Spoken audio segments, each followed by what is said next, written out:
to the world united. Welcome to the world united. I would now invite the queen, the sweetheart, the darling Mansi Bhagdeo. You don't need any introduction actually, but yeah, I have to do it.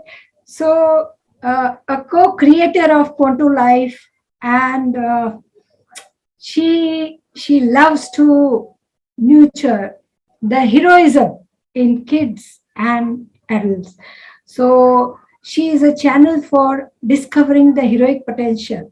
The topic which she would cover is secret to feminine empowerment from empathy to compassion. Over to you, Mansi. I love you. Love you, Renuka. I love you. And I'm so delighted to be here. I bow down to the feminine spirit that is in all of us, even the men here. So I start with that. So about the secret to feminine empowerment. This is a lesson that life taught me, and perhaps in its own way, sometimes it felt a little hard, but here it is. I feel that this was my special lesson that the universe taught me. So the story started that I got hurt in my leg, and that happens to a lot of people. After I got hurt, I continued. I was picking up my son. I continued to walk, and at some point, I realized I cannot walk anymore. Serendipity, there was a nurse who was driving a car, and she saw me, and she took me in, checked my leg, and depending on the pain I was having, said that it's a sprain. I'll drop you home, check with the doctor. The next day, I called the doctor's office, and they asked me what all I have been doing the previous day, and then they decided it looks like a sprain, just keep an eye on it. Pain keeps reducing. I keep going about my daily business. I'm even walking like 10K every day, 10,000 steps that I do every day. Everything is going. And after a month, I still have some pain. So I'm like, okay, finally, everyone is like, you need to see the doctor. I go to the doctor. She makes me do all kinds of weight bearing exercises, and she checks my foot and all. And she also decides that it looks like a sprain. However, she's like, now that you have come here, why don't you go and get an X-ray? We go, and we discover that it's a proper fracture. It's a really big crack, and it's not even a hairline crack. And she's like, how are you doing this? So now I'm also like, okay, now what really happened? Anyway, they put me in a surgical boot because that is the practice here. I go back 1 month later to show her, and there is absolutely zero healing that has happened. So, every day, hundreds of people get fractures and then the bone heals, and I'm a healthy person. And we were like, now 2 months have passed and there is no healing that has happened. They send me to an orthopedic surgeon in another 2 weeks, and again, zero healing. And the orthopedic surgeon starts saying that for my particular bone and what is happening in my leg, the window has closed on the healing. That this is something I'm going to have to live with. And I'm shocked. I decide to call the big guns. My uncle, who is one of the top orthopedic surgeons in the world, he has been awarded the second highest British civilian award, one step below knighthood. So I asked him what is happening. And he said, Mansi, what is your pain level? And I said, it's about 2 to 3. And he said, forget surgery, just live with it. And again, I'm shocked. I'm like, this cannot be happening to me. And I'm completely crushed. I start digging deeper, like, how do I deal with this? And then with the help of my guru, Shivo, we start looking in. And as we start observing this whole situation about the leg pain, it comes to me that I have been hurting my leg in small ways for for quite some time. It's something or the other. I'll bump, but it is this particular leg. It is this particular, this particular part of the leg. And finally, I realized that the truth has been staring at me. My dad, who was like my first guru and so close to me, he had a stroke, and he had very limited mobility for 16, 17 years of his life. And I had been carrying that empathy, that guilt. And the empathy was so strong. Empathy is when you experience other people's pain as your own pain. And the empathy was so strong that I had been manifesting it in my own life. So now I started going deeper into observation. Now, empathy is a very second chakra, a swadhisthana thing. Now, we all know the chakra system, and the chakras 2, 4, and 6, they are very feminine in nature. The chakras 1, 3, 5, 7 are very masculine. Now, it doesn't mean that men don't have an active one, but it seems that women have a very active second chakra. So what is the second chakra? Second chakra is a space of pleasure. It is a space of beauty. It is a space where we empathize. And empathy is a very important evolutionary tool, because unless we felt the other, when you feel someone's pain, when you feel their crisis, when you feel their joy, you connect, you bond. And this is how communities are created. But in my case, I realized that this thing that I had manifested for myself does not even make my father happy. There was one person who was sad, and now there are two people who are sad. So empathy has just multiplied the amount of unhappiness, and I'm surely there had to be a better way.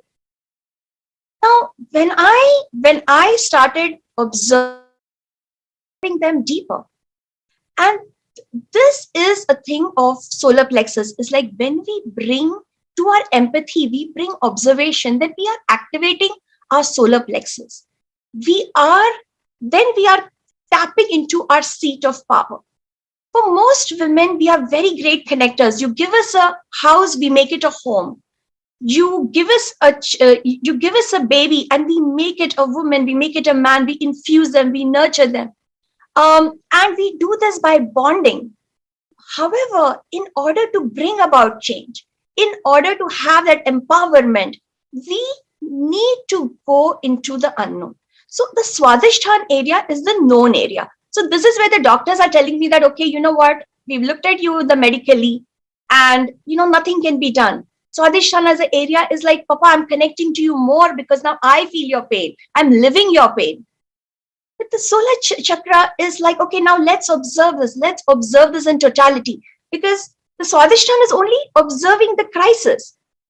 The solar plexus is, let's observe everything. Let's observe what this has done to you, what this has done to your father, how this has affected other people.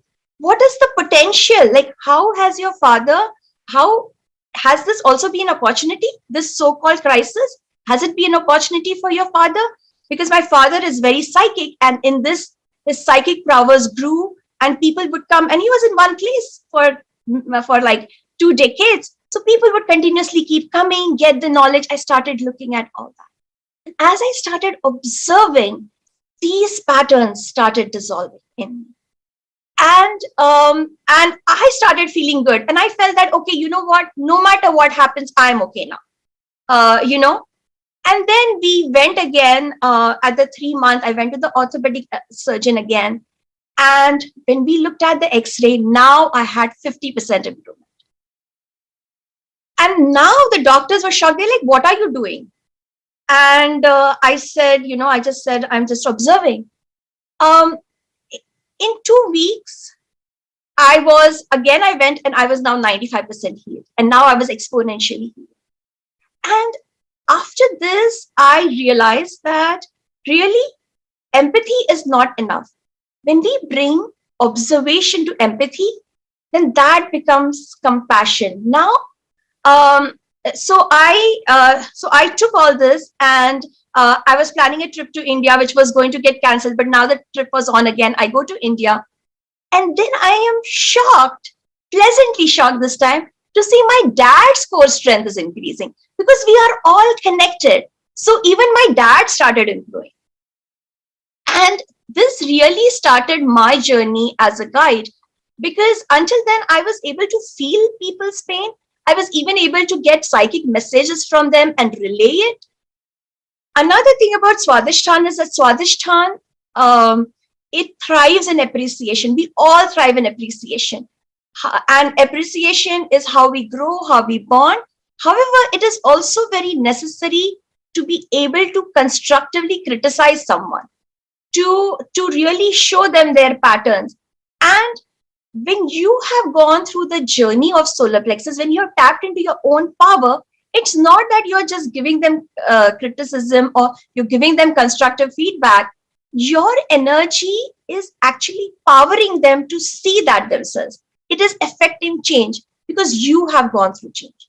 Because you're no longer just an empathy, just not sharing their pain, but you are able to see the unknown potential, the potential that is not even known to them, that is perhaps not even known to you, but in that observation, that unknown is revealed.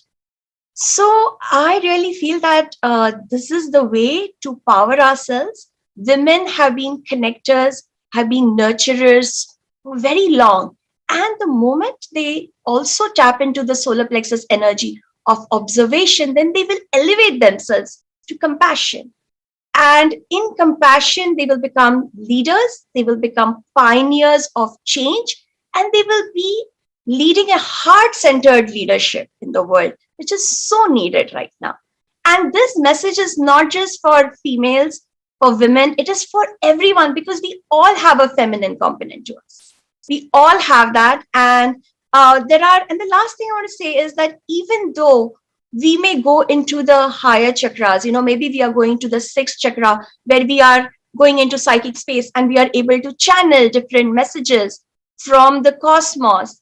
But what happens is, unless our solar plexus, unless the lower chakras are strong, when we are triggered, when our pattern is triggered, we are going to fall back down. It's just like in quantum science where an electron gets activated, but then it also falls down. If that is not its energy level, it will fall down. So I urge everyone that if you're empathic, then that is amazing. You have great connections to people, but add observation to it so that you can really bring about a heart-centered change. And I think this is what will really make the feminine really flower and unite with the masculine and create this kind of unity in the world that we want to see. Thank you, Reena. So I'm also open for more discussions and all in our panel. Thank you, Mansi. It was wonderful, wonderful. So please stay back for the panel discussion. We'll have the questions there.